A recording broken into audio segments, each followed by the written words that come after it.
Nous allons inviter notre sœur Sandra qui va nous accompagner dans la lecture. Nous avançons avec Dieu et nous bénissons son nom pour son amour et pour sa fidélité. L'Éternel est Dieu et l'Éternel ne change pas. Et nous espérons que tous ceux qui ont la grâce de l'enseignement, que tous ont déjà envoyé leurs enseignements. Cela veut dire que dès cette semaine, nous verrons les enseignements des uns et des autres. Et en fonction des éléments, nous ferons les différents apports, que ce soit biblique, que ce soit théologique. Parce que le but n'est pas simplement de former ceux qui ont la grâce de l'enseignement à tout ce qui concerne la donnée biblique, mais aussi la donnée en ce qui concerne le côté théologique, le côté herméneutique et le côté exégétique. Donc, on veut amener les personnes à retourner aussi dans les premiers textes en grec et en hébreu. Amen. Nous avançons avec l'Éternel notre Dieu et nous lui disons merci. Le dimanche prochain, la liturgie sera assurée par la sœur Delphine. La lecture, le frère Joseph Nancy nous accompagnera dans la lecture. Bien-aimés, nous sommes en train d'étudier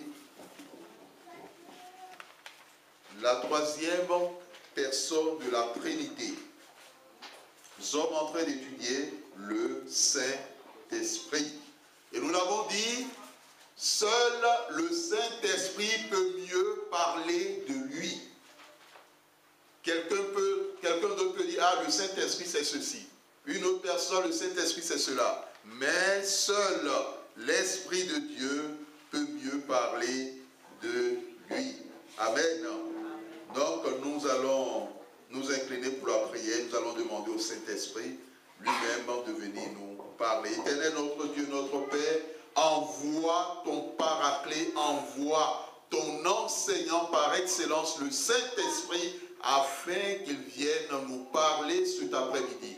Et que tout ce qui est de la chair et du sang se taise, et que tout ce qui est des ténèbres soit consumé par le feu du Saint-Esprit. Éternel, envoie ton feu, et que ta parole soit un marteau, soit un feu, pour toucher les cœurs, pour changer, pour transformer les cœurs. Viens consumer les puissances qui ont l'habitude de voler ta parole. Viens brûler et ôter des cœurs tout ce qui est souci, inquiétude, tout ce qui est pierre, tout ce qui est épine. Et que tu nous donnes un cœur bon et honnête pour écouter ta parole. Et que cette parole puisse porter du fruit en abondance. Béni sois-tu parce que tu règnes, notre Dieu, dans le nom de Jésus. Amen. Bien-aimés, nous sommes en train d'étudier, après la personnalité du Saint-Esprit, nous étudions l'œuvre du Saint-Esprit dans le Nouveau Testament. La fois dernière, nous avons vu que le Saint-Esprit se manifestait à travers un enseignement. Lorsque nous nous asseyons pour écouter la parole de Dieu, nous devons comprendre quelque chose. L'Esprit de Dieu, ou Dieu a quelque chose à nous dire. Lorsque nous comprenons cela et que nous sommes au moment de l'enseignement, nous ne sommes pas des spectateurs, mais nous sommes des acteurs. Nous recevons de Dieu ce qu'il a prévu pour nous. La Bible dit que Dieu parle tantôt d'une manière, tantôt d'une autre. Bien-aimé, le Saint-Esprit aussi témoigne. La fois dernière, il se manifeste à travers un enseignement. Il y a des personnes, lorsqu'ils ont entendu la parole de Dieu pour la première fois, ils ont été touchés. Il y a des personnes, lorsqu'ils étaient dans le monde, et lors de cet appel, le Saint-Esprit les a saisis. La parole de Dieu allait au fond de leur cœur. Ils ont dit, Seigneur Jésus, je veux te recevoir dans ma vie. Chacun de nous, nous pouvons nous poser la question et nous pouvons voir, même nous remémorer, faire un feedback par rapport au moment où nous avons dit, Seigneur Jésus-Christ, je veux te recevoir dans mon cœur. Je veux être un enfant de Dieu. Je veux naître de nouveau. Pour la majorité, c'était un moment de joie. Et comme le dit la parole de Dieu, c'était une fête dans le ciel quand un pécheur ou quand une personne entre dans la maison de Dieu. Mais comme nous le savons aussi, pour d'autres personnes, ils sont devenus enfants de Dieu par obligation. Certains sont devenus enfants de Dieu parce qu'ils n'avaient pas le choix. Tout le monde avait levé la main, il fallait qu'eux aussi lèvent la main. Nous comprenons une chose, l'Éternel est Dieu de génération en génération. Et ce qu'il commence, il l'achève. Ce qu'il accomplit, il va jusqu'au bout. Nous allons demander à notre sœur de nous lire 1 Jean, chapitre 3, versets 8 à 9.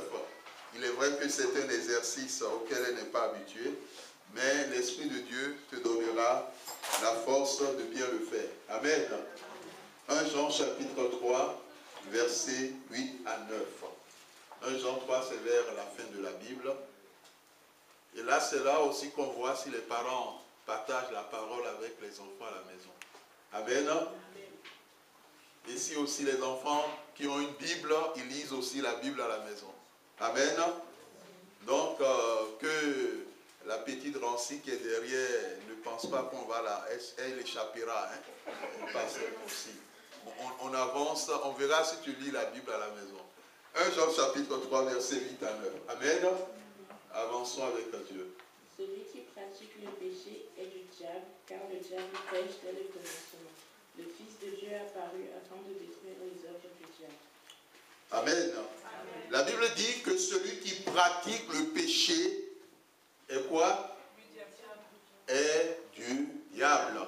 Lorsqu'on parle de pratiquer le péché, cela veut dire tout simplement que la personne en question vit dans le péché.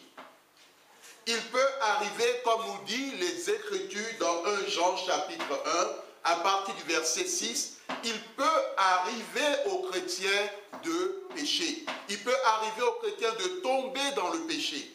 Et quand il le fait, il se réconcilie avec Dieu. La Bible nous dit que si quelqu'un dit qu'il n'a pas de péché, il se trompe. Et que la vérité n'est point en lui. Mais s'il confesse ses péchés, Dieu est juste et fidèle pour lui les pardonner et pour le purifier de toute iniquité. Et pour que les ténèbres ne maintiennent pas la personne concernée dans la culpabilité, ne maintiennent pas la personne concernée dans le péché, bien-aimé dans le Seigneur, la Bible dit que chaque enfant de Dieu a un avocat auprès du Père. Jésus-Christ, le juste, qui est une victime expiatoire. Et que tous les péchés, quel que soit le nom du péché, sont pardonnés en son nom. Amen. Et ça, c'est dans 1 Jean chapitre 2, versets 1 à 2. Dieu veut que nous sortons du péché. Dieu ne veut pas que tu restes dans le péché. Lorsque tu demeures dans le péché, tu deviens celui qui pratique le péché. Et la Bible dit que celui qui pratique le péché, celui pour qui le péché devient une pratique, cette personne n'est pas de Dieu, donc cette personne est du diable. Alors, il faut remonter à la nouvelle naissance de la personne pour savoir comment est-ce que la personne est née, comment est-ce que la personne a donné sa vie au Seigneur Jésus-Christ. Allons dans Jean chapitre 16, versets 8 à 11. Évangile de Jean chapitre 16, versets 8 à 11.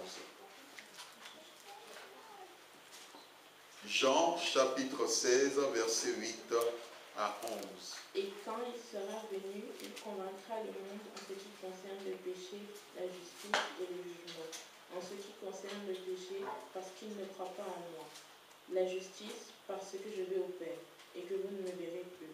Le jugement, parce que le prince de ce monde est jugé. Amen. Bien-aimé, lorsque tu es un enfant de Dieu, tu dois te poser la question qui règne dans ton cœur.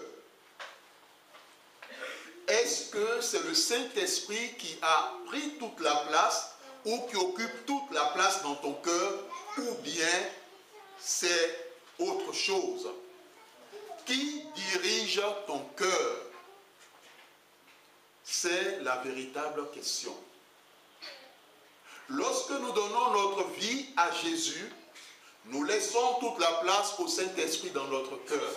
Ainsi, l'Esprit de Dieu peut nous convaincre du péché, du jugement et de la justice de Dieu. Il peut te dire, mon frère, ma soeur, tel acte que tu poses n'est pas de Dieu ou cela ne glorifie pas l'Éternel.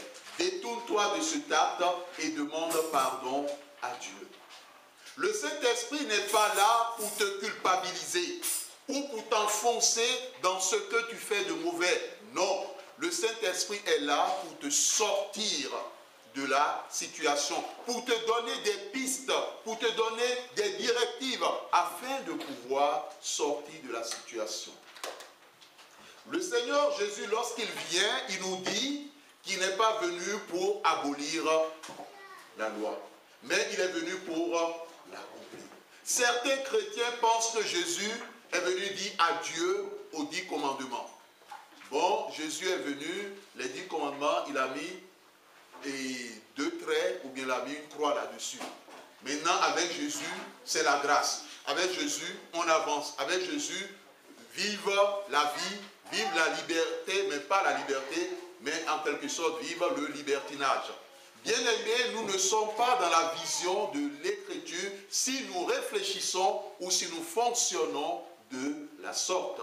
Jésus est venu accomplir. C'est ce qui fait qu'il dit, en prenant le commandement s'agissant du meurtre, il dit, si quelqu'un a de la colère dans son cœur contre son frère ou contre sa sœur, cette personne a déjà commis un meurtre. Amen. Le travail du Christ, c'est d'empêcher que l'homme en vienne au meurtre. Alors nous comprenons que la colère contre son frère, la colère contre sa sœur, la colère contre son époux, la colère contre son épouse, la colère contre son prochain peut entraîner des conséquences qui sont dramatiques. Spirituellement, lorsque tu te mets en colère contre une personne et que tu ne pardonnes pas la personne dans ton cœur, le Seigneur Jésus dit que tu as déjà tué. Et c'est ce qui explique que ceux qui sont dans la colère, ils ont du mal à regarder droit dans les yeux les personnes envers qui ils sont en colère. Ils ont du mal même à essayer de croiser le chemin. Ils font tout possible pour changer de direction. Bien-aimés dans le Seigneur, il y a 2 personnes qui sont là cet après-midi qui ont de la colère dans leur cœur vis-à-vis de leur prochain. La Bible nous dit que la colère de l'homme n'accomplit pas la justice de Dieu. Et Dieu te dit, si tu as de la colère dans ton cœur contre qui que ce soit, tu es un meurtrier. Et quand tu as l'identité ou le statut du meurtrier, spirituellement, quoi que tu sois vivant, tu es mort. Or, ceux qui sont morts ne peuvent pas hériter des choses de Dieu. Le pardon est très important. Le pardon est très important. Il y a certaines personnes qui disent, ah non, non, non, ce qu'il m'a fait, ah non, dans mon cœur, ah non, non, non. Ah, il pouvait le faire à quelqu'un d'autre, mais à moi, parce qu'il m'a fait cela, c'est fini. Bien aimé, quelquefois les personnes sortent les paroles, mais d'autres fois les personnes les gardent dans leur cœur. Mais on le voit au travers de leur attitude et de leur comportement. Prenons le commandement, tu ne commettras point d'adultère. Le Seigneur Jésus dit que tout commence par la convoitise. Lorsque une personne convoite quelque chose, dans le mot convoitise, nous avons le mot désirer. Nous avons le mot, comme nous l'avons vu hier au séminaire à Strasbourg, il y a ce désir de s'accaparer de quelque chose ou de quelqu'un qui ne vous appartient pas. De quelque chose qui n'appartient pas à la personne. La convoitise peut conduire au meurtre, même au meurtre. La convoitise amène à prendre quelque chose qui ne vous appartient pas. Et ce sont des choses que nous devons enseigner à nos enfants. Parce que lorsque les enfants, étant à un certain âge, commencent à prendre les choses qui appartiennent aux parents, quand ils grandiront, ils commenceront à poser des actes, à prendre des choses qui ne leur appartiennent pas. Bien-aimés dans le Seigneur, l'Éternel dit, vaut mieux ne pas convoiter, parce que la convoitise, la Bible utilise un schéma en disant que lorsque la convoitise est conçue, elle enfante le péché. Elle enfante le péché. Et le Seigneur Jésus, pour éviter que l'homme se retrouve dans le piège soit de la fornication, mais de l'adultère, le Seigneur Jésus dit, si c'est la main, il faut couper la main. Si c'est les yeux, l'œil, il faut. Si c'est le pied, il faut